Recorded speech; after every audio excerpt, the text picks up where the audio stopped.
Howdy folks, hope you're all enjoying your weekend and welcome back to what's going to be a bit of a mouthful. Let's see if I can get this all right on the first go. Assassin's Creed Odyssey downloadable content, The Fate of Atlantis, Chapter 1, Fields of Elysium. Fate of Atlantis, of course, not to be confused with the most excellent 1990s LucasArts game, Indiana Jones and the Fate of Atlantis. The semi-official sequel to the third Indiana Jones movie that was better in every way imaginable to the actual fourth Indiana Jones movie. Is this DLC better than the base Assassin's Creed Odyssey game? Well, opinions are obviously going to be divided on that subject. Your mileage may vary, etc. I wouldn't go so far as to say it was better than the base game, but it's still bloody good. The Fields of Elysium chapter, the first chapter in the Fate of Atlantis DLC, isn't bad. But chapter 2, when you actually make it into the underworld, in my opinion at least, is significantly better. We're just going to have to wait a little while before we see it, because first we have to complete chapter 1 and actually make it to the underworld proper. And in order to do that, we're going to have to get past Persephone, the queen of the underworld, and we didn't exactly hit it off on the right foot the first time we met. What with the whole her trying to have me killed on the spot, and then me running around slaughtering her lieutenants and destroying her temples. You know, generally the kind of thing that pretty much guarantees that you're going to get crossed off somebody's Christmas card list. However, while I could just persist in the whole stabbing, burning and looting tactic, which I have to admit is actually working out quite well for me so far, there may be another way. Also present here in the Fields of Elysium is Hekate, the Greek goddess of magic, sorcery, witchcraft and necromancy. She also happens to be Persephone's closest friend, so perhaps if we manage to gain some influence with Hekate, we can bypass the whole stabbing thing and try to gain access to the underworld that way. He stood there, soaking wet and sputtering, while his boat floated away from him down the Eridan River in pieces. I'd give my sharpest bronze dagger to see that silly human trying to leave Elysium on a felucca. Have you visited my mother recently, and given her my love? Always. The meteor sends her love in return. Well, I'd better get back. Elysium won't rule itself. Do keep an eye out for me. I sense trouble brewing in paradise.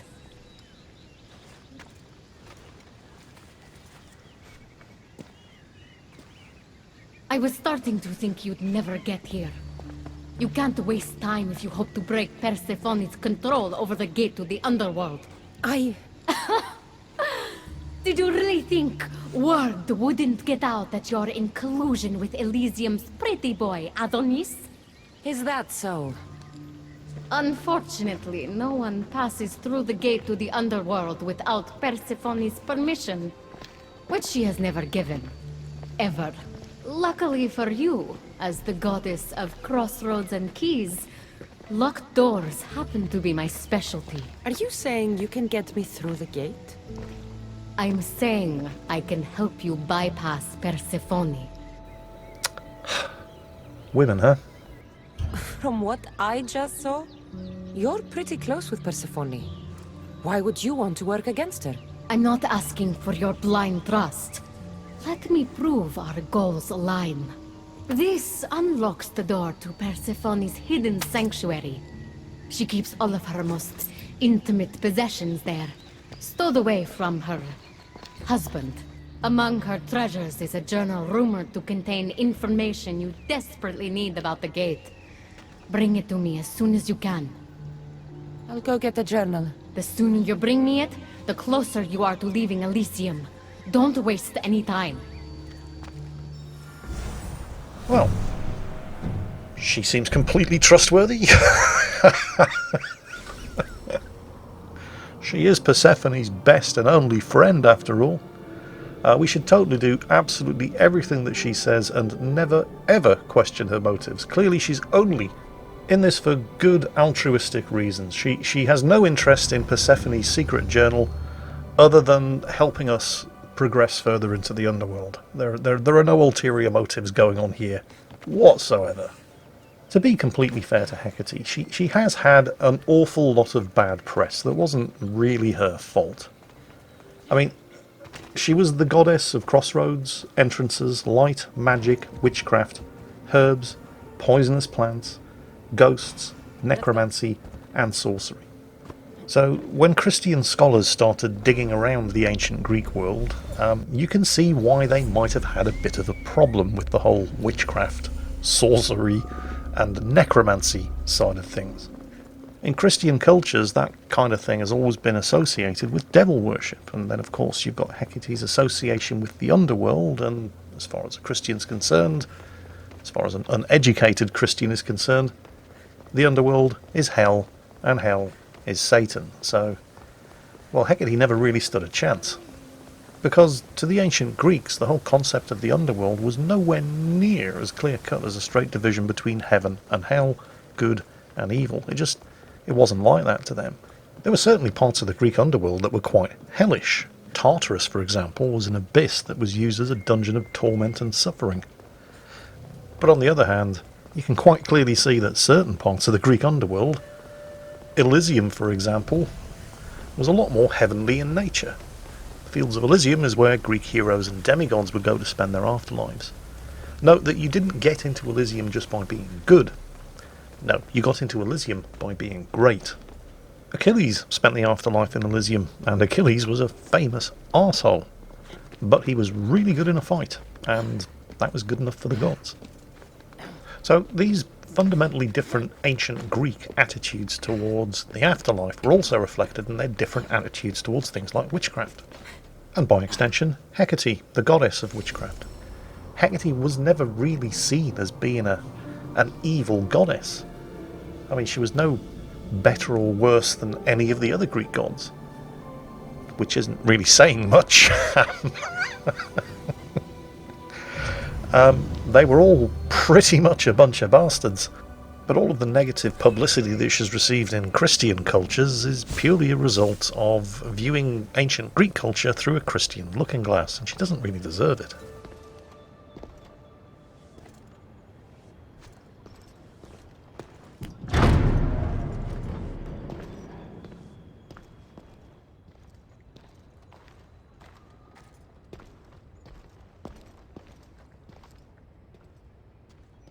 I didn't get a good enough look at you back there. Now I see why my guards had trouble with you. Well, they weren't exactly easy. I'm sure they aren't what mortals like you are used to. You must be someone special. Thank you, Your Majesty. A simple Persephone will do just fine in my realm. Formalities are for the boring. Isn't that what they say? So, Elysium belongs to you? After the rude introduction I gave you, I can't blame you for not knowing. Let me apologize. Ross can attest. Usually he's the one that does the biting. He would want you to forgive me too. Tell me your name. Let's begin again. On the right foot, this time. No hard feelings. My name's Cassandra. Then I give you my official welcome, Cassandra. Let me tell you what's customary around here. This place is mine. I know every flower, every face. I alone let them in. But there's something here I don't want. You mean me? No. There's a beast loose in Elysium and it belongs to Hades. If it gets to him that his wife stole one of his immortal mounts, it'll be a disaster. But I didn't steal it.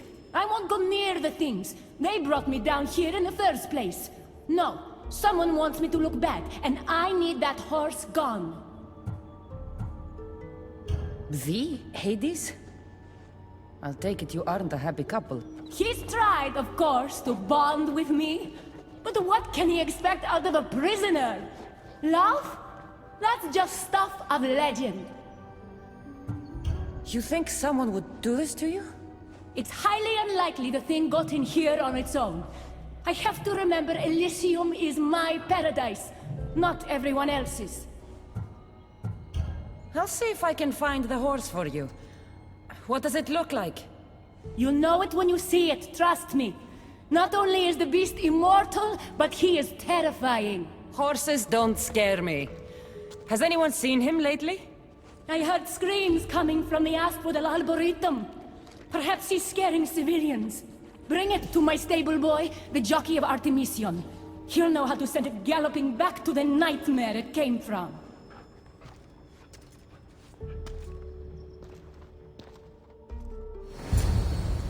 This is actually one of the first quests that I completed in the DLC, and the reason I was so keen to complete this quest is because as I was scanning through the various different quests in my log and having a look at what the potential rewards were, I spotted straight away that the reward for this quest is the actual mount that you're looking for in the quest. And it's one of Hades' nightmare steeds. I mean, where do I sign? I understand that a mount is just a mount in Assassin's Creed Odyssey. Any differences are purely cosmetic, but, well, I'm easily distracted by shiny objects and I'm incredibly shallow. So, yeah, I'm doing this quest. I like that they actually got the name of the horse right as well. Hades drove a chariot that was pulled by 4 horses. There are numerous representations of them in art, but they're only ever mentioned by name once. And that was in Claudius Claudianus's Rape of Persephone, describing the abduction of Persephone by Hades when he dragged her off into the underworld to have his wicked way with her. You can see the 4 horses here, and their names were Orpheus, which is the one we're looking for here, and the names derived from the roots of various different Greek words that mean darkness or night. The next one was called Aethon, which means burning or blazing. Then there was Nycteus, which is connected to the Greek word nux and the Latin nox, both of which mean night. And the last of the 4 horses was called Alastor, which is a name that actually gets around quite a bit in ancient Greece. It was one of the names of Zeus himself and means destroyer or avenger. But Orpheus is the one that we're after here. It's possible that Claudius Claudianus just made it all up. I mean, there's no other surviving account of the name of, or names of Hades' 4 horses. Claudianus may have just made them all up on the spot to fit into his story about the abduction of Persephone. What? Don't look so surprised. What do you mean, made them up? Is there no kind of historical integrity or authenticity going on here? Guys, we're talking about religion. At some point, you go back far enough, somebody made the whole thing up. Claudius Claudianus isn't special in that regard. Hopefully, I'm going to be able to save you an awful lot of time here if you haven't played this for yourself yet. I spent the best part of half an hour to 40 minutes creeping around the Asphodel Arboretum here, eventually having stabbed practically everybody in sight in an effort to try to find this mythical beast. You wouldn't have thought it would be that difficult to find a nightmare. I mean, they're fairly distinctive creatures, and plenty of other people seem to have seen it, judging by all the shouting and screaming from the peasants running away in terror from the thing when I first arrived in this place, but it's actually fairly well hidden. The quest marker on the map pretty clearly identifies the location of the beast as being inside the central Arboretum building, but none of the doors work. However, if you come around the side here, you'll see that one of the windows, just one, is actually open, and that's the only way inside. And this is where you're going to find Orpheus.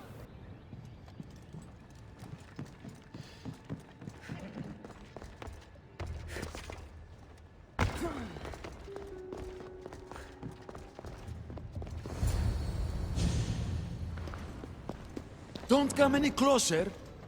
You're all scaring my horse. He's just a gentle creature. Have you seen your horse? The others ran away screaming. Leave it to a blind man to see what's right in front of him. Of course I haven't seen it. I'm sorry. These are hard times. I'm afraid I won't make them any easier. I have to take that horse from you. You can't!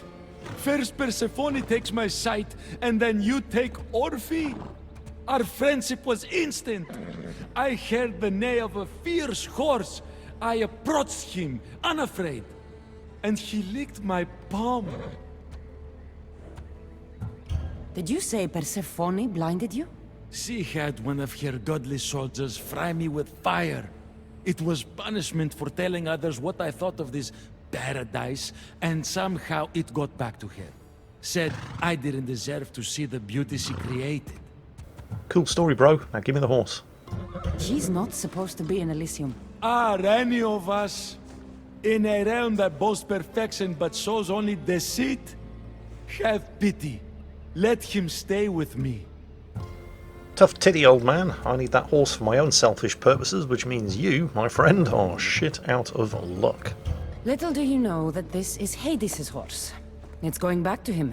I don't care. I would risk even Hades' punishment for Orphe. Mark my words, I won't forget this.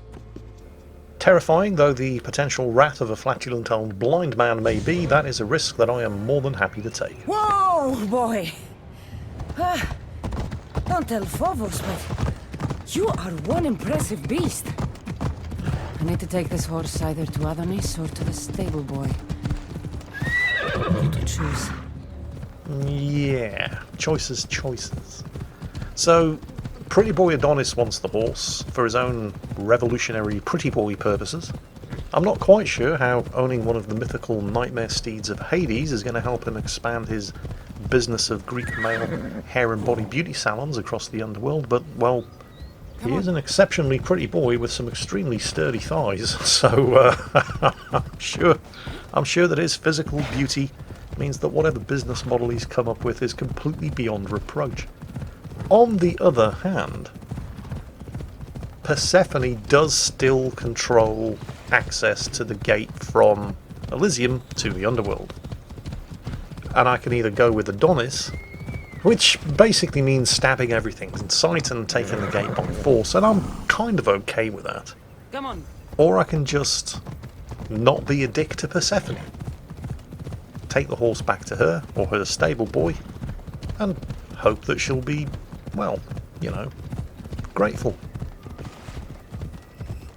I realise that Plan B relies on the Greek gods not being a bunch of massive dicks. And therefore Plan B may be a little too ambitious. But it's worth a try. You never know, right? Right, yeah, okay. Anyway. Here's the stable boy. When they said stable boy, they really meant it. Whoa, what is that? He's not like any of my horses. He's a special horse and belongs to Hades. That's who he needs to return to. Persephone told me you could get him there. It's because Persephone knows I can ride any horse anywhere. I'll take it from here.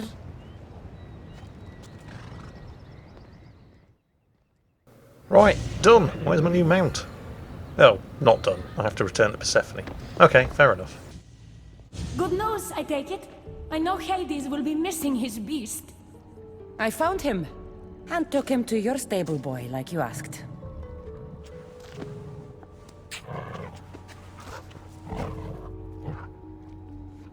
You have no idea the trouble you've saved me. You've earned my favor.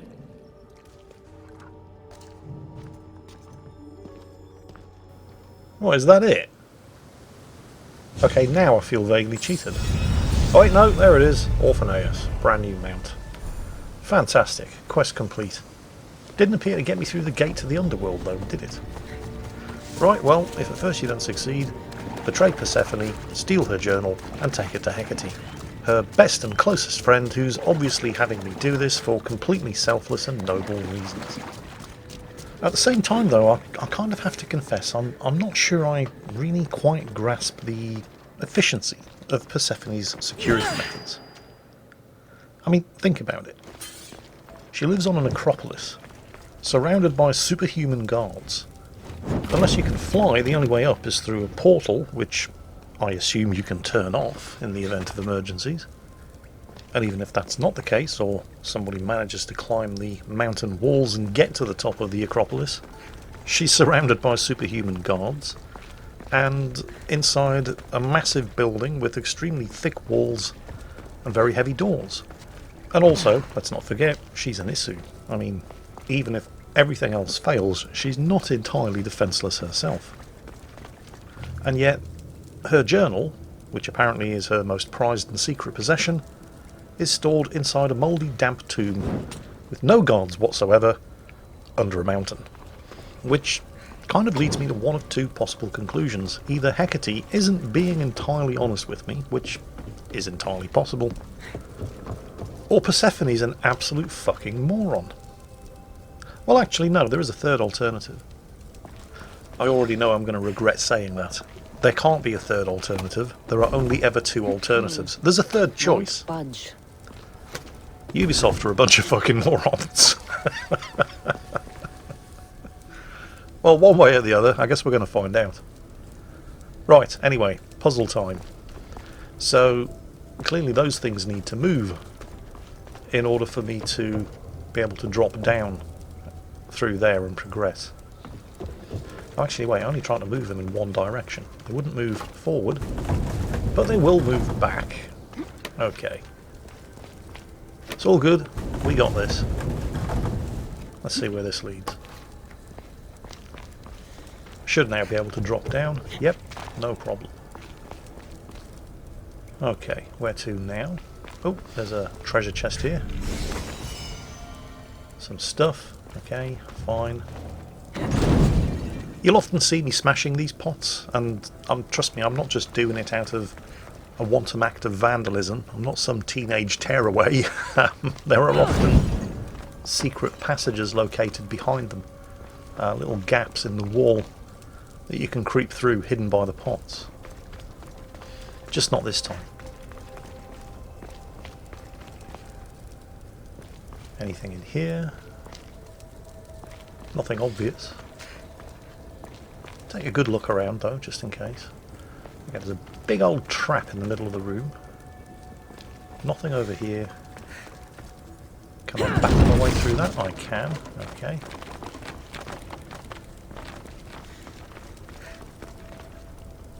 Right. Another puzzle.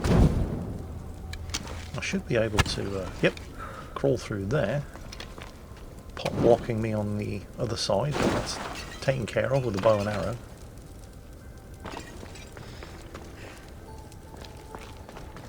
More treasure. Right, we'll have it. Nice, not bad. Just take a quick look through the other side. So these all have to be moved somehow.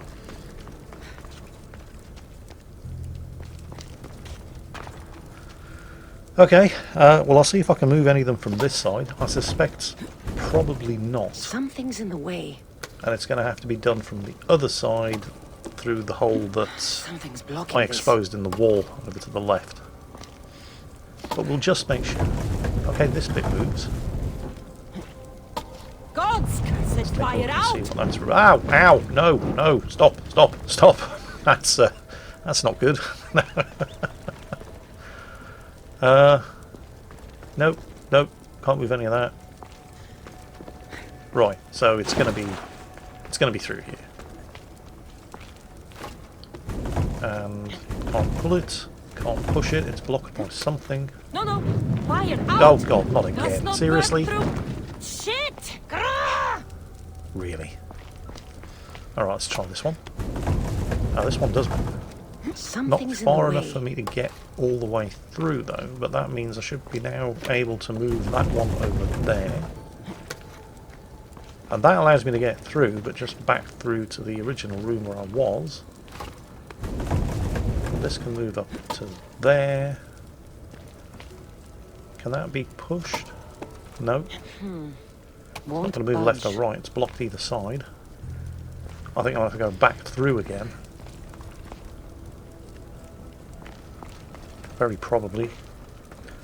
Because that's going to have created space for me to move. Well, I can move that to the right. Oh, I see a passage. No? How about this? Yeah, there we go. Now we're through. Oh, that wasn't too bad. Nothing else in here though. Let's see if Hekate's key works. Then, find that journal. Uh-huh. Right. Well, as they say in Australia, Although they probably don't say it in Australia anymore, because I heard this on Australian soap operas on daytime television around about 30 years ago. All roddy roo. Come on, Australians, do you still say all roddy roo? Or is it just really old Australian people who still say that? I'm just going to take a look up here, however, before I go through the door, just in case there's anything I've missed. I mean, there are still 2 pieces of lost treasure in here somewhere. Then again, if I carry on any further, I'll probably just get lost. So I'm just going to trust that if there's any further treasure, I'll find it on the way out. Alrighty. Oh, I'm sorry. I'm sorry, Australia. I didn't do that one on purpose. It just slipped out. Don't know why I'm Australian all of a sudden. Right. Come on then. Where is it? It's got to be in here somewhere. Oh, is that it? Is this it? No. A letter from Persephone's sanctuary. Oh, it's from her mother, Demeter. Greek goddess of the harvest. Is it over here? There it is. We've got it. This journal is missing pages. Hope Hekate still wants it. She better damn well want it. She asked for it. I got it. Deal's a deal. Anything else in here? No, I'm not seeing anything. Not seeing anything that looks like a secret passage. There's a scroll case on the wall. Doesn't look movable. No, this is it. Right, back out, but not the way we came. Out and then turn right. See if I can find the other 2 treasure chests still inside this place. So, this way. I'm familiar with the rough layout of these kind of tombs by now. Usually they're a bugger to get into, but the way out is fairly straightforward. The way out is fairly straightforward. It's right there. But I seem to have missed 2... Oh, hang on a second. The Marble Maiden tribute. Right here. Okay. Unexpected. I've clearly missed 2 treasure chests, so at some point I'm going to have to come back and clear this place out. But there's an extra skill point up for grabs here. I just have to take care of the guards. Icarus, be a good eagle and spot those guards for me. Good boy. Right, time to get busy with the stabbing. So I've got this archery ability that basically allows me to shoot through walls. And it's just an outright cheat. The cool thing about this ability is I'm not technically in combat because I haven't actually been spotted. And that's important when you're taking down one of these Marble Maiden statues. Because they're not just guarded by Isu soldiers. There's always at least 1 Colossi. And the Colossi activate if I go into combat. So taking down the Isu guards without them ever seeing you is the key to doing these things on total easy mode. Guards eliminated, and because I never technically went into what the game considers combat, the Colossi never activated, and I can just backstab them while they're inert. And there are 2 of them. There's plenty of loot lying around though. Right, let's take care of these things before we start smashing the statue up, because I don't know, maybe we'll be fine. Maybe that also doesn't count as combat, but let's not put it to the test, shall we? Not a good idea. Jingles, you know there's another Colossi over there.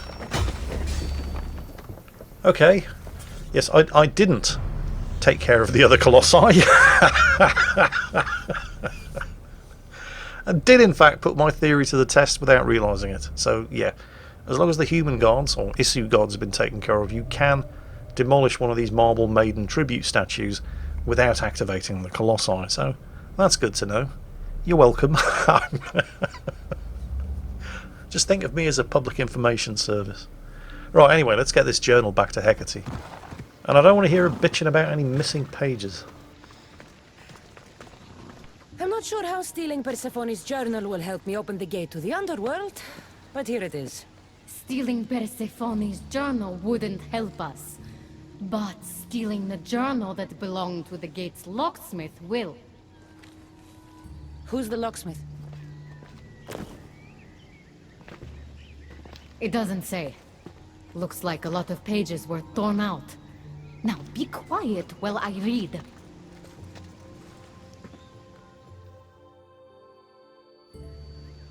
Well, that was illuminating. So? What does it say? Oh, so eager. The location of the gate is not revealed. But so long as Persephone controls Elysium, you need her permission to pass through it. Which you will never get. But if she loses control of Elysium? She loses control of the gate. You need to undermine her influence any way you can. And how do you suggest I do that? Your alliance with Adonis is a good start. His head-on tactics are a little obvious for my taste, but in time, he will wear down Persephone's forces. What about our alliance? Where do you come in? I know all of Persephone's weaknesses, and I'll direct you to them when the time is right. Until then, you'd be wise to spend some time with Persephone's lapdog, Hermes. Learn to use that staff. You'll need a divine weapon in the land of gods.